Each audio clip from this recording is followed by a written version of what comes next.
The courthouse doors slammed shut behind my brother Garrett as he strutted toward the plaintiff's table, his expensive suit crisp enough to cut glass, while I sat in my dress blues feeling the weight of every ribbon and medal pinned to my chest. The judge's gavel hadn't even fallen yet, but I could already see the smug satisfaction spreading across my stepmother's face as she whispered something to their lawyer, a sharp-eyed woman who kept glancing at me like I was some kind of con artist. My hands stayed steady on the table, but inside my chest, something was burning as I listened to Garrett explain to anyone who would listen how I'd been lying about my military service for years.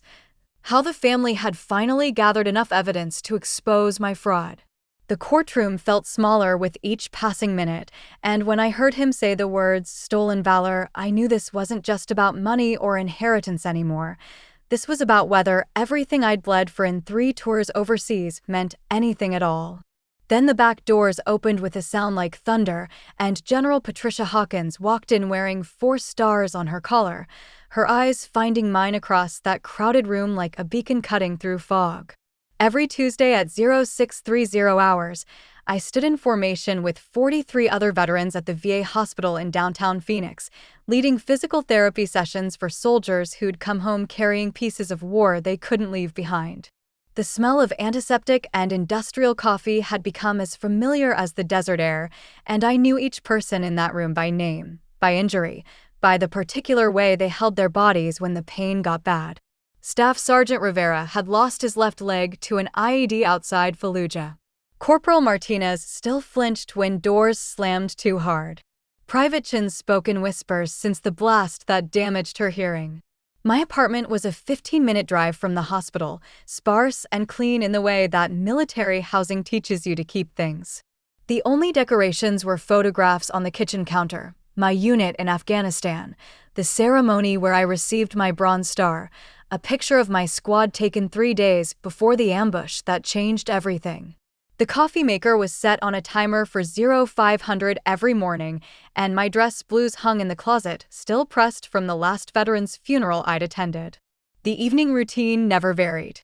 I'd sit at my kitchen table with a cup of black coffee and work through paperwork for the nonprofit I'd started 18 months after coming home, Operation Second Chance, designed to help veterans navigate the VA system and find employment. The stack of applications seemed to grow every week, each one representing someone who'd served their country and now needed help figuring out how to serve themselves.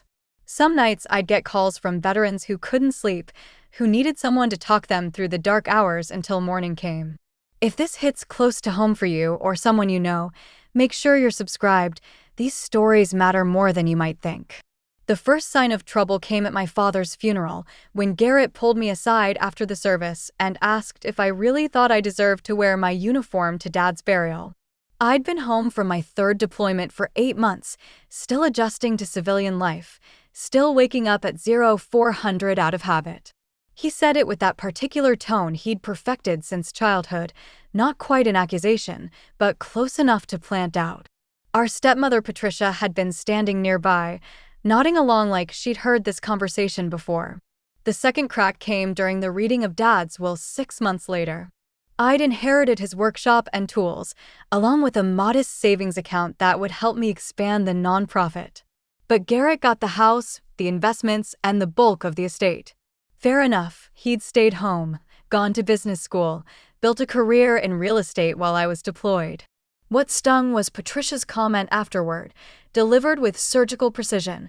At least now you'll have to find real work instead of living off military stories. The attacks became more frequent after that. Garrett would make jokes at family gatherings about how convenient it was that I'd managed to get all those medals and promotions so quickly, how lucky I'd been to avoid any real combat despite 3 tours. Patricia would ask pointed questions about specific battles or locations, then act surprised when I couldn't provide the kind of detailed stories she'd seen in movies.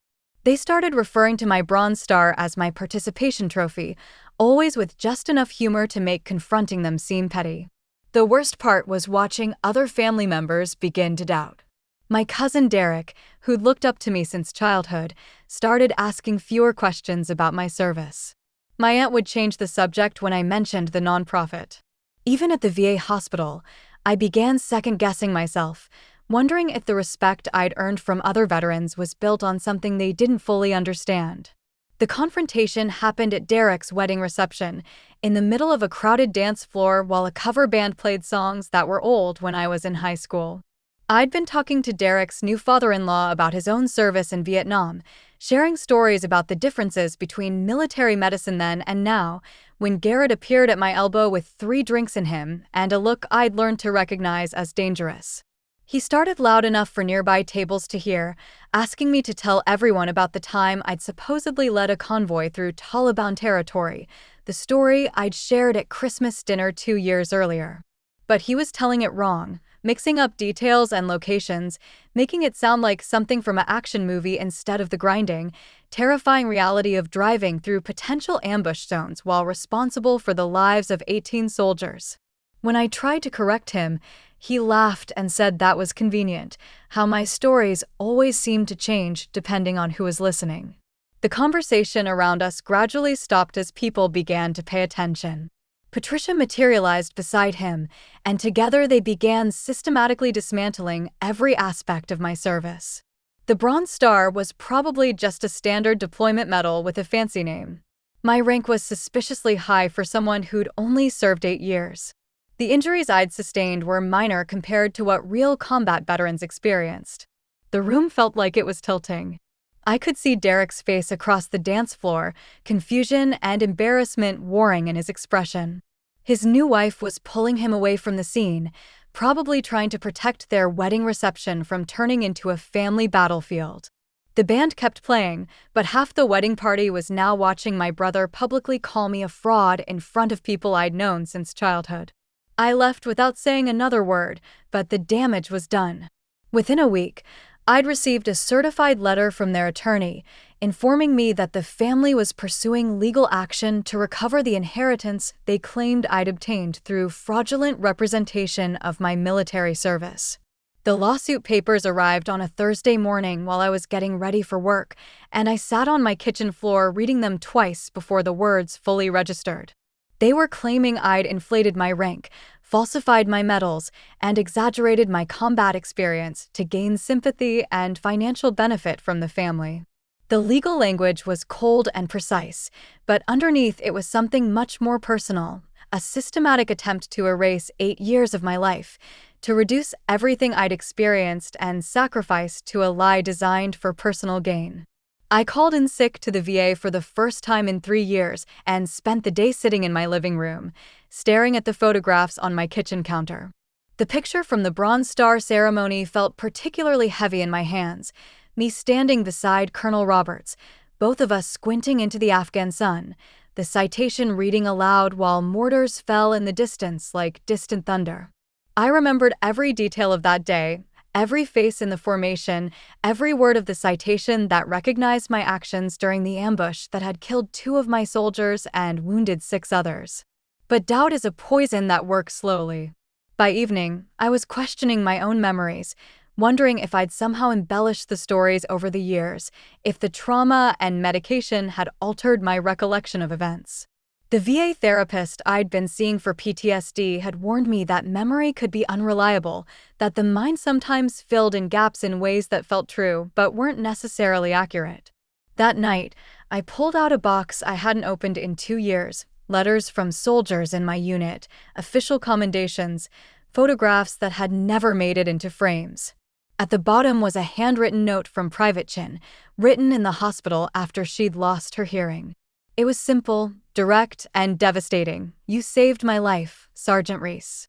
I'll never forget what you did that day." The paper was stained with something that might have been tears or might have been blood. I'd never asked which. The first lawyer I consulted took one look at the case and suggested settling out of court. Military service records could be complicated, he explained, and proving the details of specific combat actions years after the fact was often impossible. Even if I was telling the truth, the cost and uncertainty of fighting the lawsuit might outweigh whatever I stood to lose by admitting some minor exaggerations and paying a settlement. I fired him the same day and started making phone calls on my own.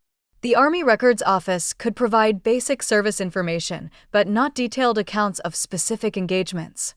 The officers who'd served with me were scattered across the country and the world, many still on active duty and reluctant to get involved in civilian legal matters. Two of the soldiers from my unit had died by suicide after returning home, and their families weren't interested in relitigating their sons' final years through my court case. The breakthrough came when I remembered Lieutenant Colonel Sarah Martinez, who'd been my executive officer during the deployment when I earned the Bronze Star. She'd left the Army 6 months after I did and was now working as a defense contractor in Virginia. When I called her, she listened to my situation in complete silence, then said something that gave me the first hope I'd felt in weeks. "Reese, I wrote that Bronze Star citation myself, and I remember every word of it. If someone wants to question your service, they'll have to go through me first." But even with Martinez willing to testify, we faced a fundamental problem. Military records from combat zones were often incomplete or classified, and proving specific details about firefights and casualties required access to information that might take months or years to declassify. Meanwhile, Garrett and Patricia were using their resources to build a case based on inconsistencies in my stories, discrepancies between official records and my personal accounts, and testimony from family members who claimed I'd always been prone to exaggeration. The lowest point came when my lawyer informed me that Derek had agreed to testify for the plaintiffs. He wasn't claiming I'd lied about my service, but he was willing to say that my stories had become more dramatic over the years, that details seemed to change depending on the audience. It felt like watching my own family systematically dismantle everything I'd built my identity around. The trial began on a Tuesday morning in October, in a courthouse that smelled like floor wax and old coffee. Judge Harrison was a Vietnam veteran himself, which I hoped might work in my favor, but his expression remained neutral as both sides presented their opening arguments. Garrett's lawyer painted me as a troubled veteran who'd let post-traumatic stress and family resentment drive me to fabricate stories for sympathy and financial gain. The first 2 days were brutal. They brought in handwriting experts to question the authenticity of letters from my unit, called witnesses who testified that my stories had grown more elaborate over time, and presented medical records showing I'd been treated for PTSD and depression, conditions they implied might cause me to blur the line between reality and fantasy. Derek's testimony was the worst, delivered with obvious reluctance, but devastating in its quiet effectiveness. By Thursday morning, I could see doubt creeping into the faces of the jury members. My lawyer had done his best with the documentation we could access, but military bureaucracy moved slowly, and much of the evidence that could definitively prove my case remained locked in classified files. Lieutenant Colonel Martinez had testified via video link from Virginia, but her account felt distant and technical compared to the emotional testimony from family members who claimed to have watched me change over the years. Then, at 1,347 hours on Thursday afternoon, the courtroom doors opened with a sound like controlled thunder. General Patricia Hawkins entered wearing her dress blues, for stars gleaming on her collar, followed by 3 other officers I recognized but hadn't seen in years. The entire courtroom fell silent as she walked down the center aisle, her eyes fixed on mine with the kind of intensity that had once made junior officers check their uniforms twice. She stopped 3 feet from where I sat, came to attention, and rendered the sharpest salute I'd seen since leaving active duty. When I stood and returned the salute, she held it for a full 5 seconds before speaking in a voice that carried to every corner of the room. "Staff Sergeant Reese, it's an honor to see you again." The courtroom remained silent as she took her seat in the gallery, but I could feel the shift in atmosphere like barometric pressure before a storm. General Hawkins' testimony lasted 47 minutes and left no doubt about anything I'd experienced during my 3 deployments. She'd been a colonel during my second tour, serving as base commander when my unit was engaged in some of the heaviest fighting of that deployment cycle. She spoke about specific battles with the kind of detailed precision that only comes from having been there, about decisions I'd made under fire that had saved lives, about the leadership I'd shown during the ambush that earned me the Bronze Star. But more than the facts, it was her presence that changed everything. This was a 4-star general who'd commanded thousands of soldiers, who'd advised presidents and shaped military policy. and she'd taken time from her schedule to appear in a civilian courthouse to defend the service record of a staff sergeant she'd known 8 years earlier. When Garrett's lawyer tried to question her about the possibility that combat stress might alter memories, she looked at him with the kind of cold assessment usually reserved for enemy positions and explained that she didn't deal in possibilities when it came to the soldiers under her command. The jury deliberated for 37 minutes. When they returned with a verdict dismissing all claims against me, I felt something settle in my chest that had been displaced since the day Garrett first questioned my right to wear my uniform. The judge thanked General Hawkins for her service and her testimony, then delivered a brief statement about the importance of supporting veterans rather than questioning their sacrifices. Garrett and Patricia left the courthouse without speaking to me, their lawyer gathering papers with the efficient movements of someone eager to be elsewhere. Derek approached me outside the courthouse steps, his face carrying the weight of what he'd learned during the trial. He said he was sorry, not just for testifying against me, but for ever doubting what I'd told him about my service. Some apologies arrived too late to repair the damage, but they still matter for what they represent: acknowledgement of truth, recognition of harm caused. 6 months later, I received a letter from the Department of the Army informing me that my Bronze Star citation had been upgraded to a Silver Star based on newly declassified information about the engagement. General Hawkins had initiated the review process, arguing that the original award hadn't fully reflected the scope of my actions during the ambush. The ceremony was small, held at the VA hospital where I still lead physical therapy sessions every Tuesday morning. I thought about inviting family members to the ceremony, but decided against it. Some bridges, once burned, serve better as lessons than as crossings. The soldiers who attended understood what the medal represented, not just a moment of courage under fire, but recognition of the bonds we'd forged in places where trust meant survival. The nonprofit has expanded to serve veterans across 3 states now, funded partly by the inheritance that Garrett and Patricia tried to take away, but mostly by donations from people who understand that service doesn't end when you take off the uniform. Every week brings new applications from veterans who need help navigating systems designed by people who've never had to prove their worth under fire. Sometimes I think about what would have happened if General Hawkins hadn't walked into that courtroom, if the truth had remained buried in classified files and bureaucratic delays. But the deeper truth is that her testimony didn't create my service record. It simply made visible what had always been there, waiting for someone with enough authority to demand that it be seen. What parts of your own story are you allowing others to rewrite, and who has the authority to set the record straight?